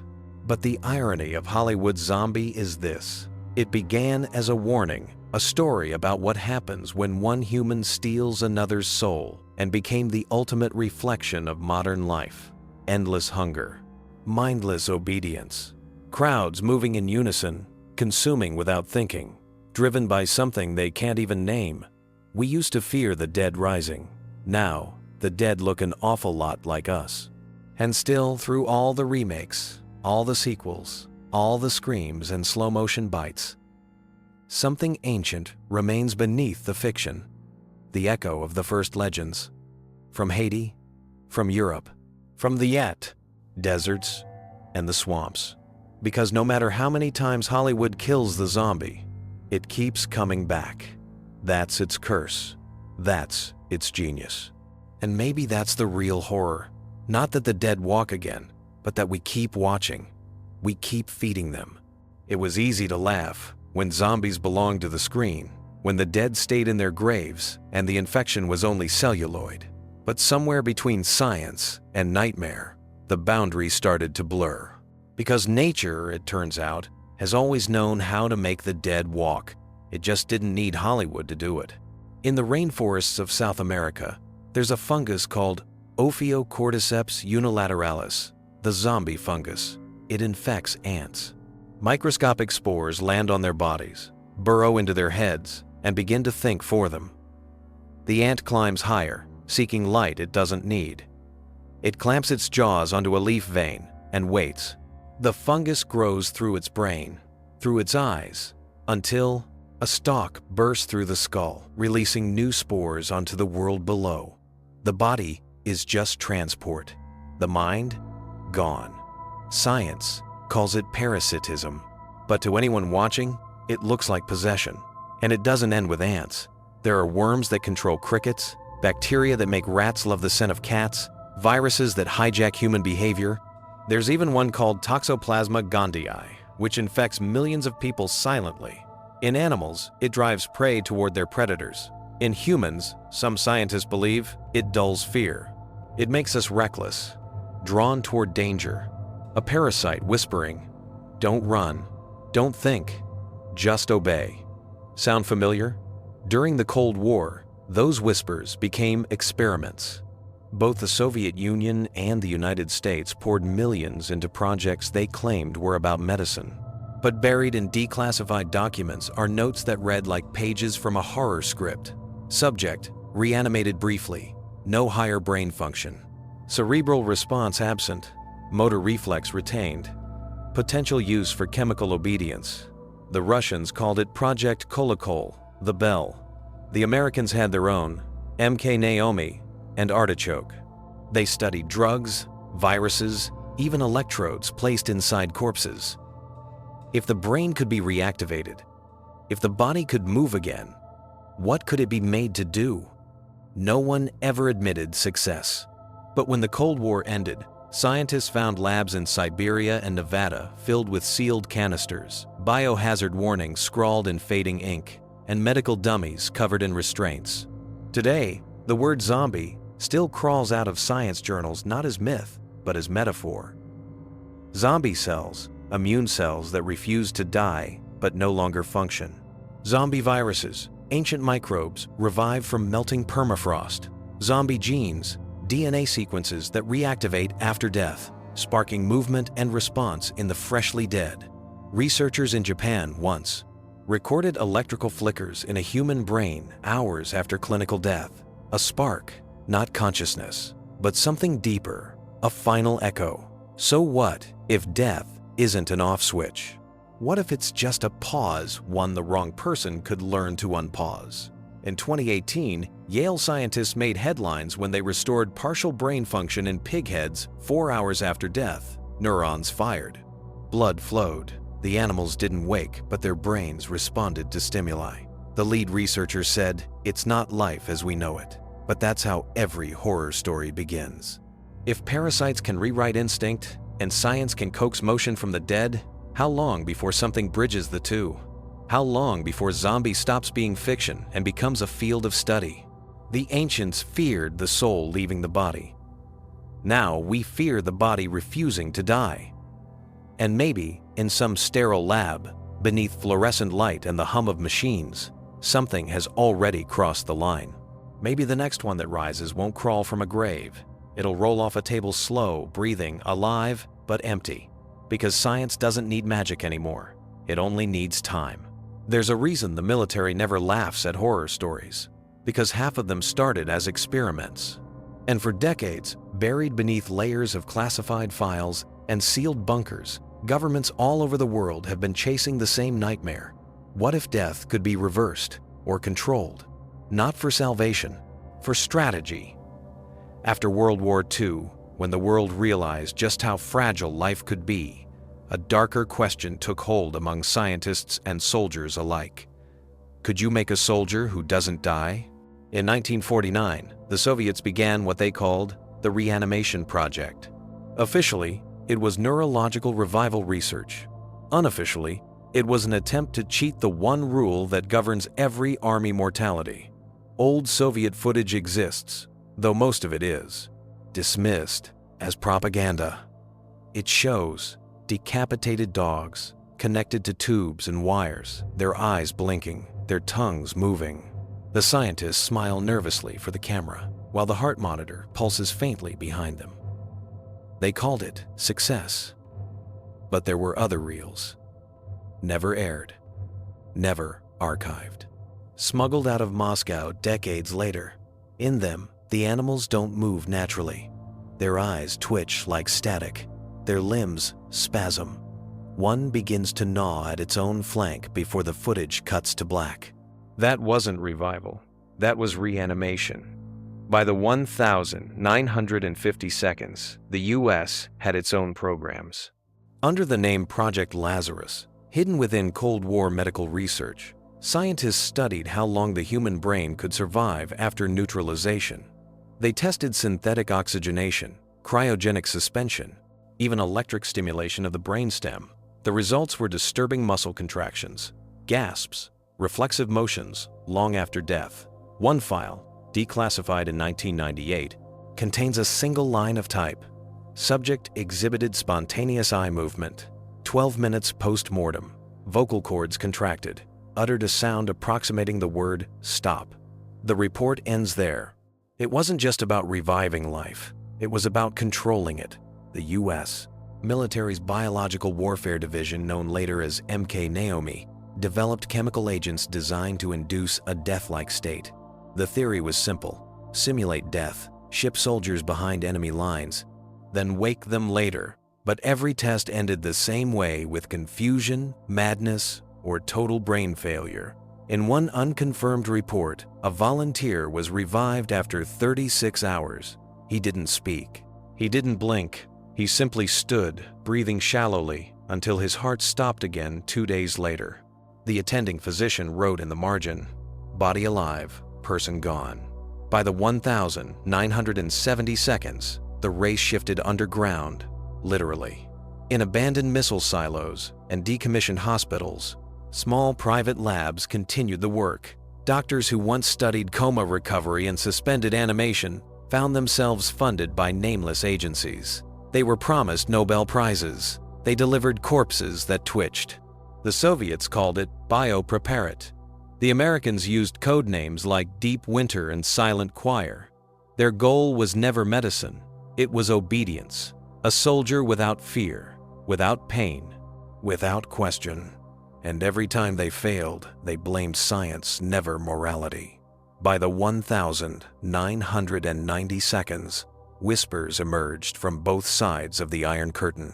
Fires in facilities that were never supposed to exist. Whole teams that vanished. Local reports of power surges, strange lights, screams that lasted for hours. And then, nothing. The programs went dark. The record sealed.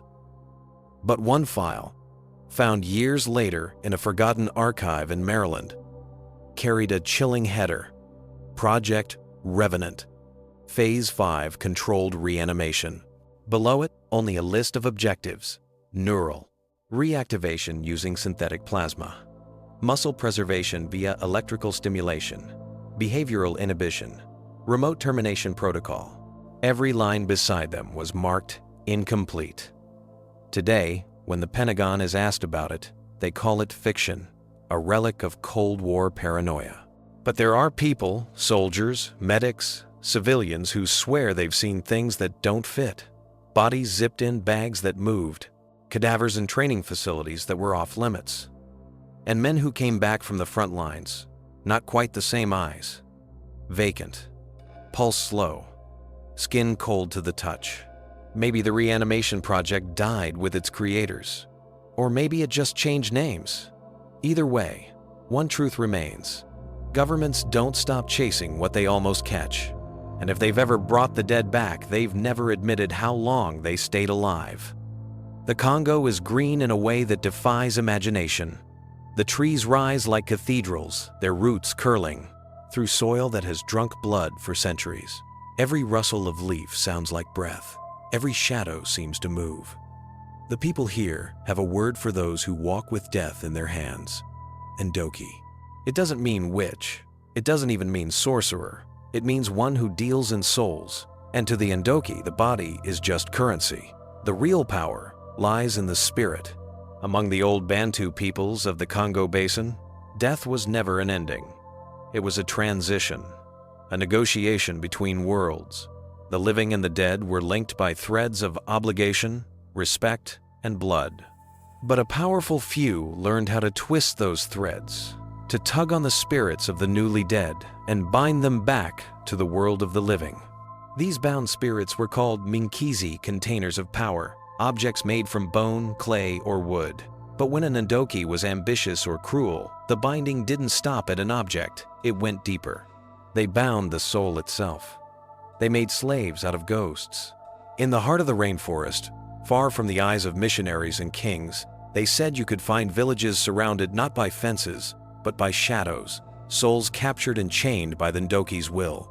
They were invisible in daylight, but when the moon rose, you could see them shimmer in the air-gray shapes that moved without sound.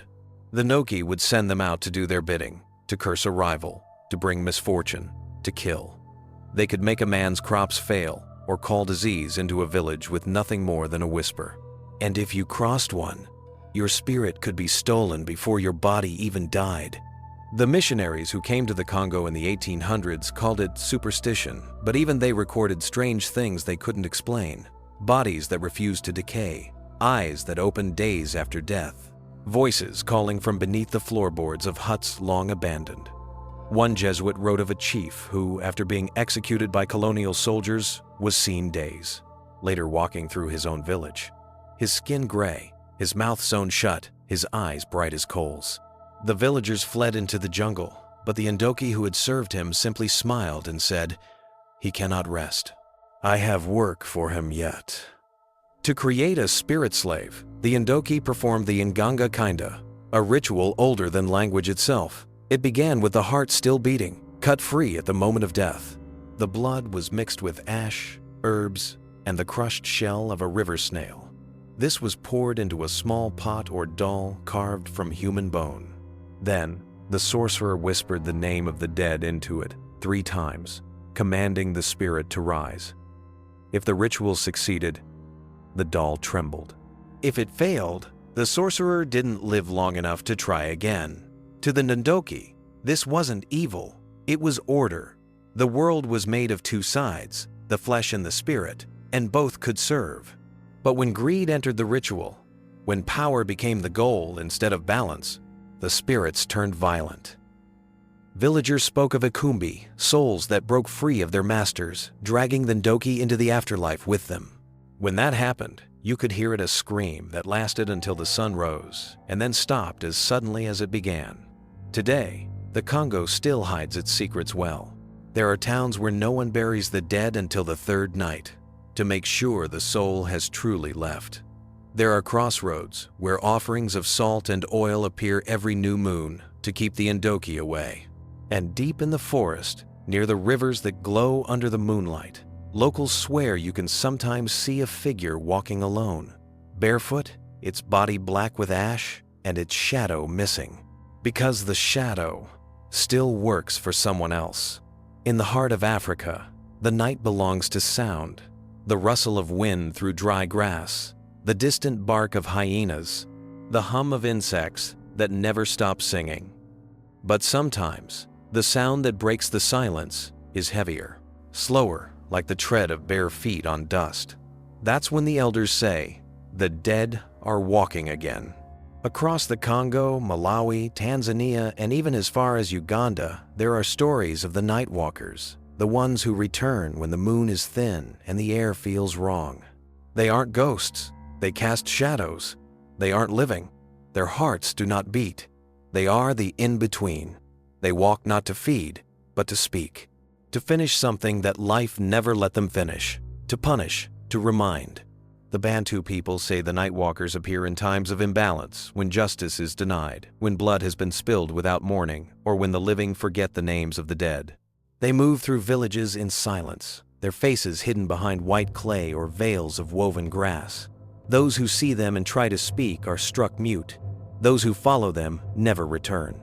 One tale from Malawi tells of a chief who cheated his people stealing grain meant for famine. relief. He died suddenly, swollen and screaming. They buried him at the edge of the forest.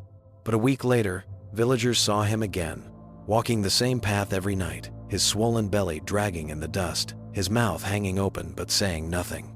After 7 nights, the granary caught fire, and the village starved. The people called it justice. The priests called it curse. In Tanzania, the Maasai speak of Olmilo, the shadows that remember.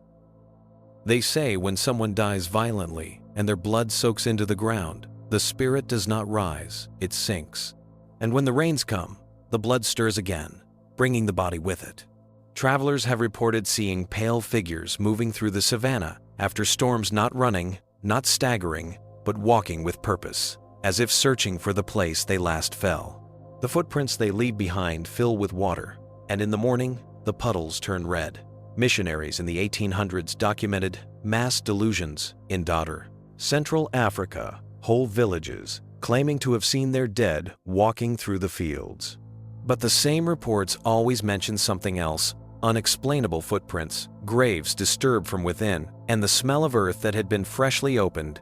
In Uganda, there's a phrase whispered by old women: when the night grows too still, the road is full.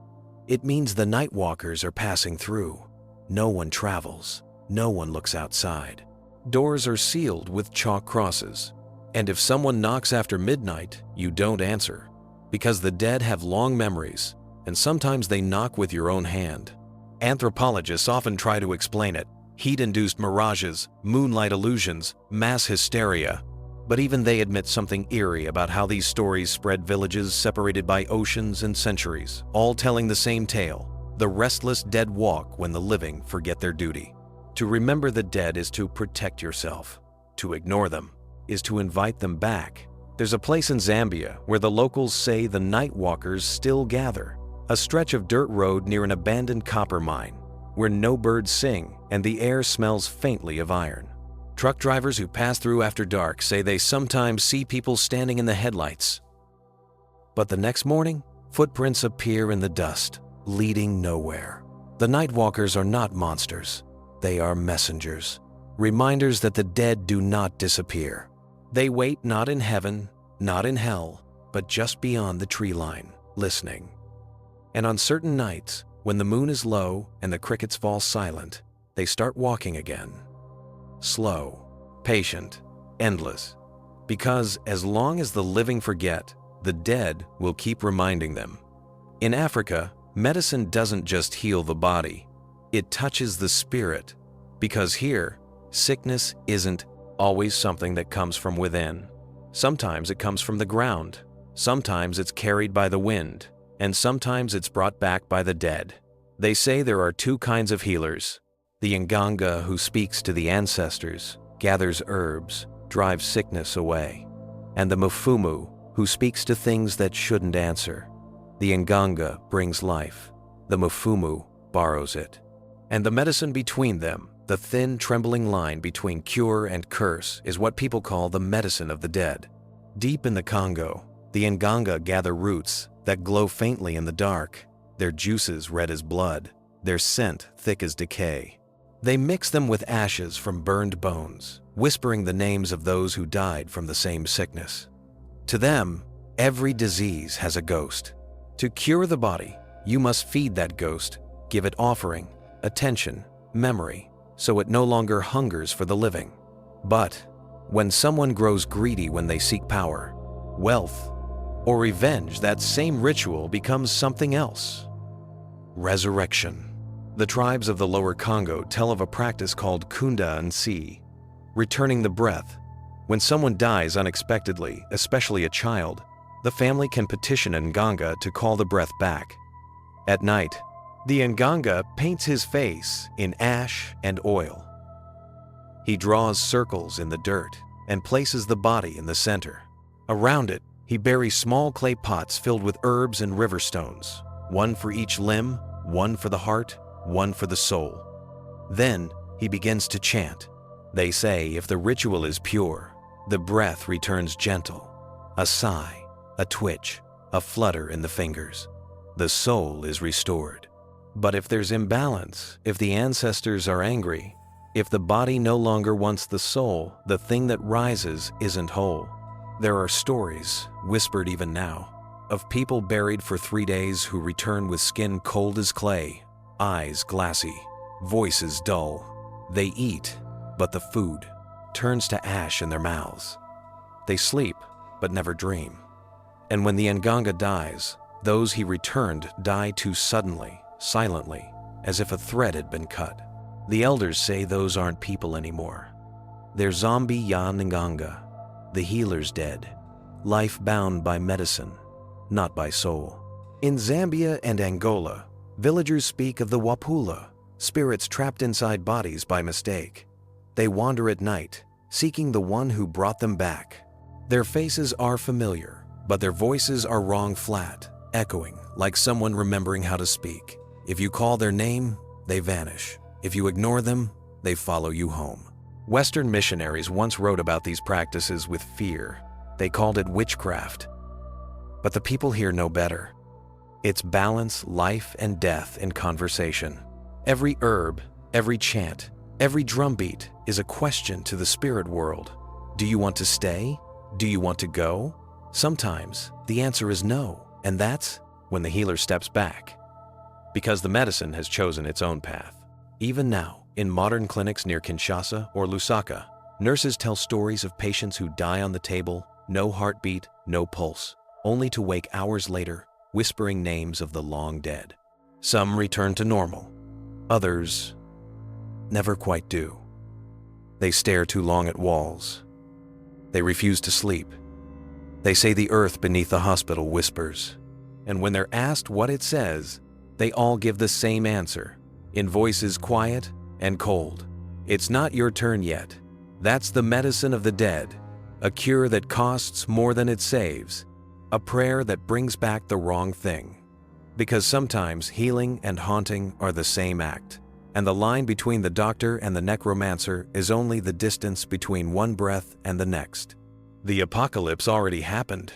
No meteors, no plagues, no wars, just screens, silence, and the slow, quiet death of attention. The dead walk among us, not rotting, not shambling, but scrolling. Every face lit by blue light, every movement automated, every word repeated, every mind feeding and feeding and feeding. The zombie isn't coming. We've become it. The first zombies were about slavery bodies stripped of will. Then came infection bodies stripped of life. Now it's about identity, the body stripped of meaning.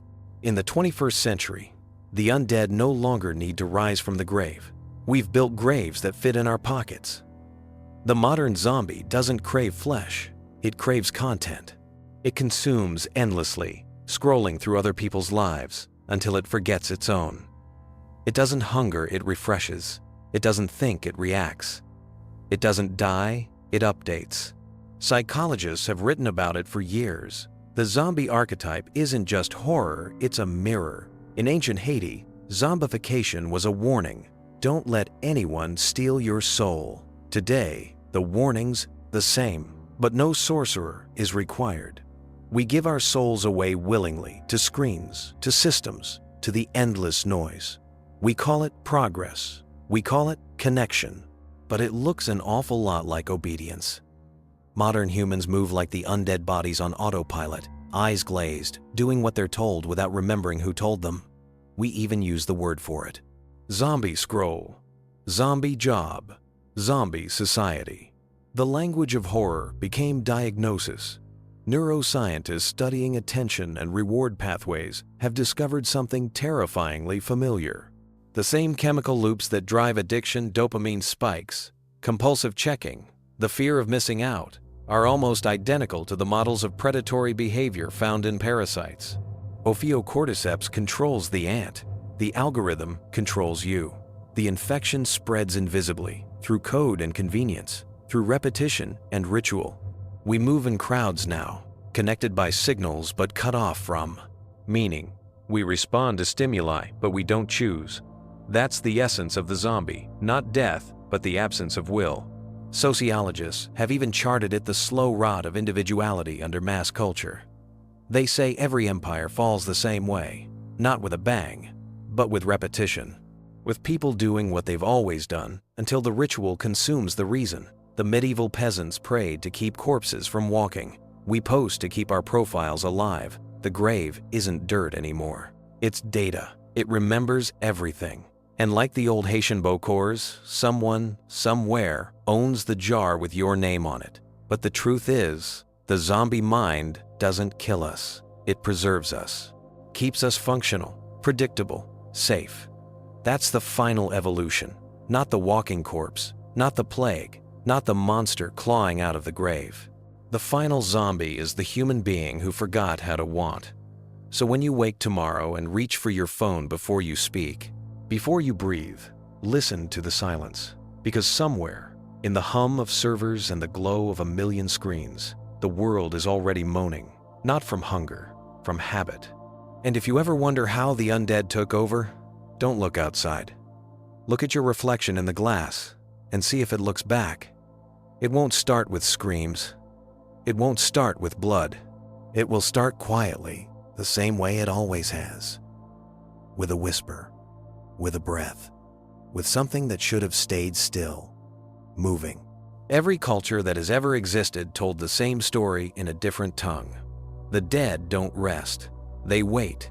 In Africa, they walk the roads at night. In Europe, they claw their way from plague pits. In Asia, they leap and whisper through the fog. In the Americas, they serve bound by spell, by science, or by sin. We've spent thousands of years calling them myths. But what if myths were just memories, distorted echoes of something humanity has seen before and will see again? Science has already caught up to the folklore. We've mapped how parasites hijack minds. We've reawakened dead tissue in laboratories. We've preserved consciousness through code. We've revived cells hours after the last heartbeat. Every boundary the ancients feared crossing, we've crossed it. The grave isn't sacred anymore. It's a threshold. And humanity, in its hunger to conquer death, has started to pry that door open. The question isn't if the dead will walk again. The question is whether we'll recognize them when they do. Maybe they won't come rotting and moaning, but perfect, preserved in plastic skin, wired with memory, moving with the rhythm of the living but lacking something invisible, something sacred.